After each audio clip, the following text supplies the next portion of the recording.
Mohon perhatian, tekan tombol subscribe.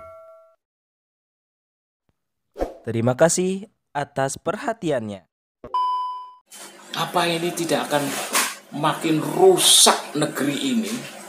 Ya mungkin memang orang jahat berkumpul dengan orang jahat itu memang memiliki tujuan yang jahat pula. Saya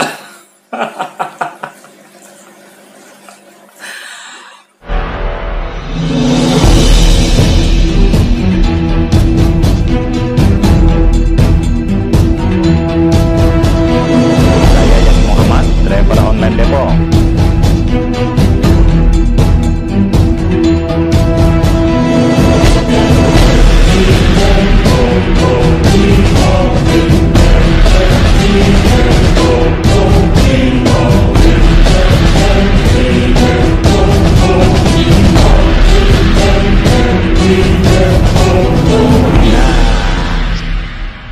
Assalamualaikum warahmatullahi wabarakatuh. Saya Yati Muhammad, driver online Depok.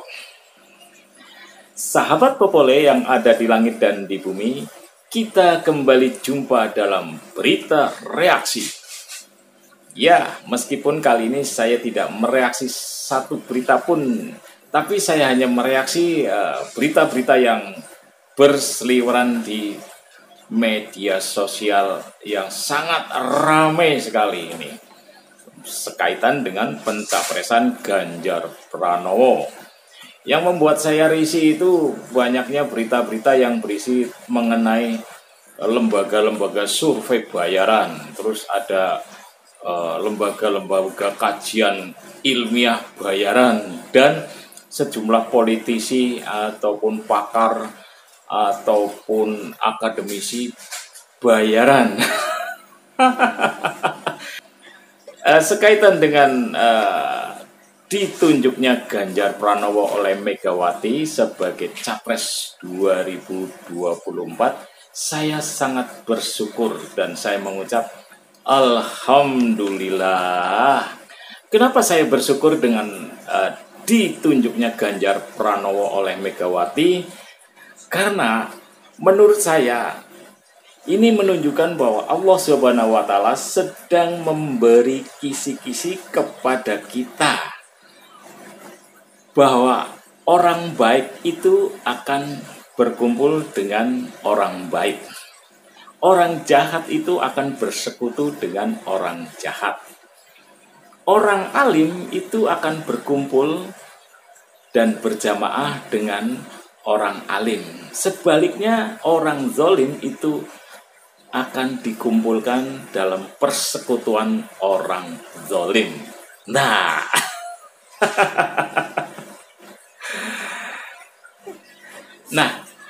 dengan demikian sebenarnya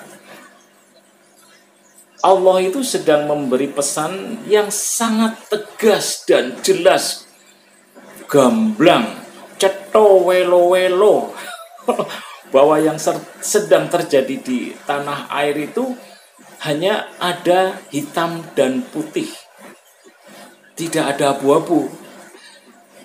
Karena itu kita atau rakyat Indonesia atau umat pada khususnya harus cerdas dalam menentukan pilihannya nanti untuk pemimpin di tahun 2024 hingga 2029.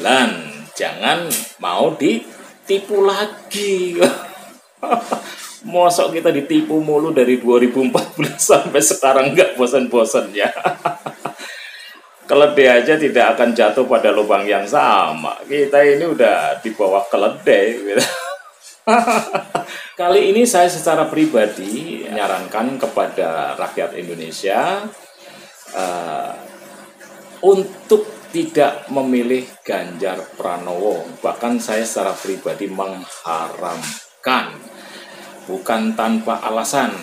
Karena sosok yang satu ini memiliki 9 dosa besar. Itulah alasan saya kenapa saya haram memilih Ganjar Pranowo. Bahkan saya menghimbau agar rakyat Indonesia cerdas ternyata ada 9 dosa yang disandang oleh Ganjar Pranowo. Sahabat Popole yang ada di langit dan di bumi, dosa apa saja yang disandang oleh Ganjar Pranowo? 1, yaitu hobi Ganjar Pranowo itu nonton film porno atau nonton film bokep. Dengan bangganya dia pamerkan, dia publish.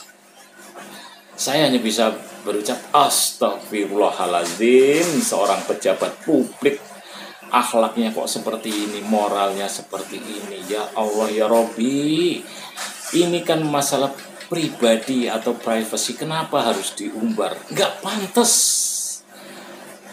Bagaimana kalau misalkan narasi yang diungkapkan oleh Ganjar ini menjadi sebuah pembenaran oleh rakyat khususnya di Jawa Tengah? Apa ini tidak akan makin rusak negeri ini? Ya mungkin memang orang jahat berkumpul dengan orang jahat itu memang memiliki tujuan yang jahat pula.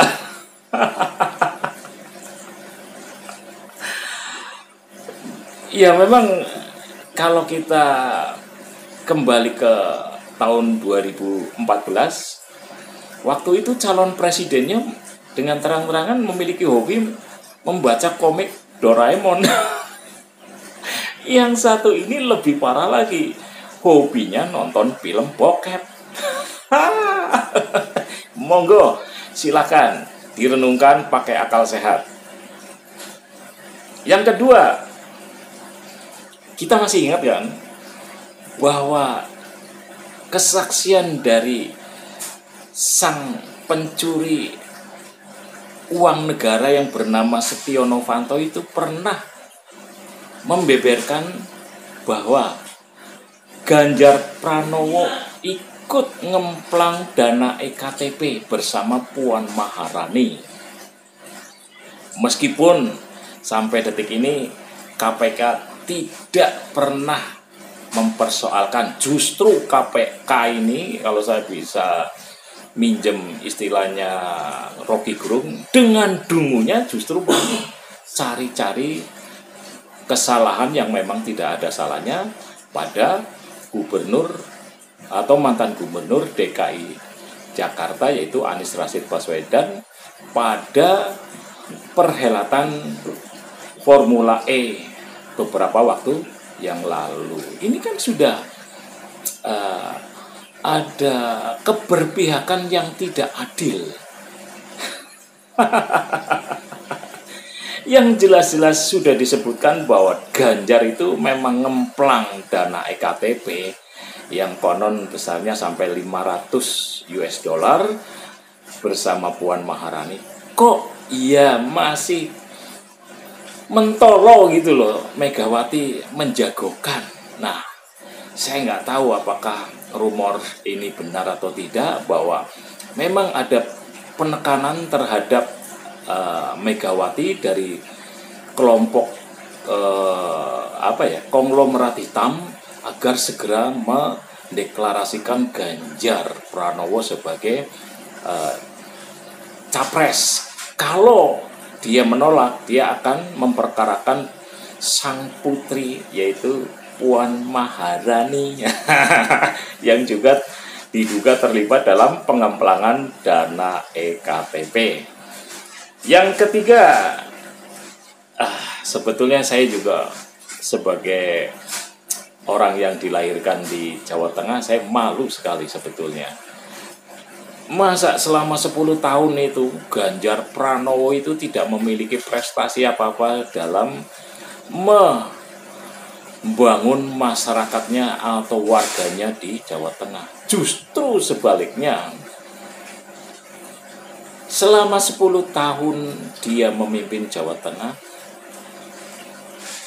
dia hanya menambah populasi penduduk miskin di Jawa Tengah, sehingga kemiskinan di Jawa Tengah itu ditempatkan pada ranking nomor wahid di Nusantara. Yang keempat, karena ini masih berkaitan dengan yang nomor 3 tadi, yaitu zalim terhadap warganya sendiri, yaitu sudah dimiskinkan, dibohongin, ya dimiskinkan, terus dibohongin pula. Nah sekarang itu dizalimin. Bayangkan, kita masih ingat kasus tambang andesit yang merebut hak-hak dari warga Wadas. Itu hak loh, haknya warga Wadas itu. Yang melakukan perampasan itu adalah orang-orang yang batil. Nah, saya curiga bahwa si Ganjar itu ya tahu bahwa sebetulnya di sana itu ada pelanggaran kemanusiaan, pelanggaran soal ekonomi, dan pelanggaran yang lain-lain lah. Karena kita melihat dengan nyata bahwa yang dikriminalisasi itu justru warga Wadas. Diserang, diintimidasi, ditakut-takuti. Astagfirullahaladzim. Sebegitu bengisnya Ganjar ini terhadap warganya sendiri di Wadas, yang notabene waktu itu juga menyumbang suara untuk Ganjar saat pilgub selama 2 periode. Kok ya bengis, air susu dibalas dengan air got. Astagfirullahaladzim. Nah, di sini sudah kelihatan kemana arah keberpihakan si Ganjar ini, yaitu kepada para konglomerat hitam yang mereka tergabung dalam 9 naga, atau yang mereka namakan kelompoknya 9 naga. Yang kita lebih kenal lagi adalah kaum oligarki. Ini kan sudah gak bener, gendeng namanya. Gendeng, bener-bener gendeng ini. Seharusnya sebagai seorang pemimpin yang bijak, dia akan melindungi warganya, rakyatnya dari segala macam keburukan yang akan menimpa mereka. Lah ini malah disodorkan untuk dihabisi dalam tanda petik.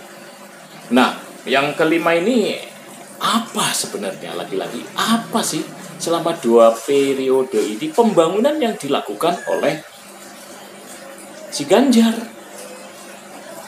Buktinya banjir di mana-mana, banjir bandang, longsor terjadi di mana-mana.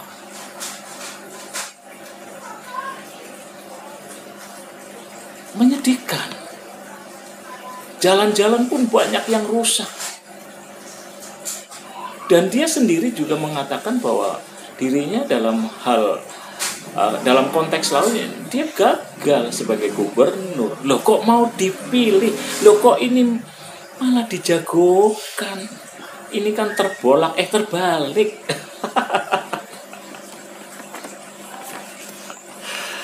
Ya, kalau kita melewati Jawa Tengah itu masuk-masuk, kalau jalan provinsi mungkin halus. Tapi coba kita belok sedikit ke jalan kabupaten, jalan desa, itu udah kayak kubangan kerbau. Sudah seperti sawah kering. Nah, belum lagi perusakan lingkungan yang lainnya akibat dia terlalu longgar terhadap pemberian izin kepada industri di wilayah Jawa Tengah. Dosa yang ke-6 itu ini mengulangi peristiwa ketika 2014, yaitu Ganjar ini tetap disebut atau dinobatkan sebagai petugas partai yang ditugaskan untuk ikut dalam pemilihan presiden pada tahun 2024. Artinya memang tetap bahwa antara Joko Widodo dengan Ganjar Pranowo itu ya memang 11-12, sama-sama petugas partai. Kita sudah lihat dengan mata kepala sendiri. Selama Jokowi ini memimpin Indonesia, apa yang dilakukan oleh Jokowi? Ya karena memang dia hanya sebatas sebagai petugas partai. Ya seperti halnya ketika seorang Bambang Pacul memberikan narasi ketika terjadi dengar pendapat di Komisi 3. Ya itu gambarannya. Kalau Jokowi itu boneka pertama, ya ini akan dijadikan boneka kedua oleh Megawati atau PDIP. Ya kalau presiden statusnya sebagai boneka, tidak ada independensinya. Jadi dia bukan presiden milik rakyat Indonesia, tapi dia hanya presiden milik PDIP dan kelompoknya. Nah itu yang ke-7 sekarang. Yang ke-7 kita baru-baru ini juga merasa sakit hati ya, atau barangkali kita merasa sangat kecewa yang sangat mendalam ketika Ganjar bersama-sama dengan Prabowo Subianto dan Joko Widodo melakukan pembohongan publik sekaitan dengan statementnya yang mengatakan lumbung pangan di panen raya di Ambal, Kebumen, Jawa Tengah. Ini kan sudah tahu netizen bahwa apa yang dilakukan oleh pemerintah melalui 3 pejabat publik itu, yaitu Joko Widodo, Ganjar Pranowo, dan Prabowo Subianto, itu hanya akal-akalan. Jadi ini adalah pembohongan publik. Yang ke-8, bahwa dosa Ganjar yaitu Ganjar itu didukung oleh partai pembenci Islam. Bukankah baru-baru ini kita kuping kita panas ketika mendengar statement atau narasi dari Megawati bahwa dia nyinyir terhadap ibu-ibu pengajian, atau statement Sekjen PDIP yaitu Hasto Kristianto yang nyinyir terhadap Partai Umat sekaitan dengan Partai Umat mengklaim dirinya sebagai penganut politik identitas. Yang 9 barangkali ini adalah penutup, yaitu sebagai seorang pejabat publik, terlebih dia sebagai seorang gubernur, seharusnya dia bisa menjaga wibawa. Tapi dalam hal ini Ganjar Pranowo seperti halnya pejabat-pejabat publik lainnya di era Joko Widodo ini tidak ada yang bisa menjaga marwahnya sebagai pejabat publik yang seharusnya berwibawa. Nah, kita bisa lihat perilaku politiknya, terus dia tidak memiliki adab, padahal saat itu dia adalah sebagai seorang pejabat publik. Kita lihat dia joget-joget atau dia joget dengan barongsai di depan para pengusaha Cina saat Imlek, atau dia melakukan pencitraan-pencitraan yang sebetulnya itu bisa menurunkan wibawa Ganjar sebagai gubernur. Jadi kalau dia sebagai gubernur saja tidak bisa menjaga martabat dan wibawanya, bagaimana kalau dia menjadi seorang presiden? Apa harus mengulangi lagi apa yang dilakukan oleh Joko Widodo yang juga tidak bisa menjaga martabat dan wibawanya sebagai seorang presiden katanya. Sebagai penutup ini, mungkin bukan dosa kali ya. Saya hanya khawatir ketika dia sekarang sudah dinobatkan pada hari Jumat 21 April yang bertepatan dengan Hari Raya Idul Fitri. Ganjar Pranowo dinobatkan oleh Megawati sebagai capres untuk maju di Pilpres 2024 itu saya hanya khawatir apakah tidak akan terjadi pelanggaran-pelanggaran dinas atau penyalahgunaan kekuasaan wewenang, karena saat ini Ganjar Pranowo itu masih menjabat sebagai Gubernur Jawa Tengah. Mungkin itu aja dari saya. Wabillahi taufik wal hidayah. Wassalamualaikum warahmatullahi wabarakatuh.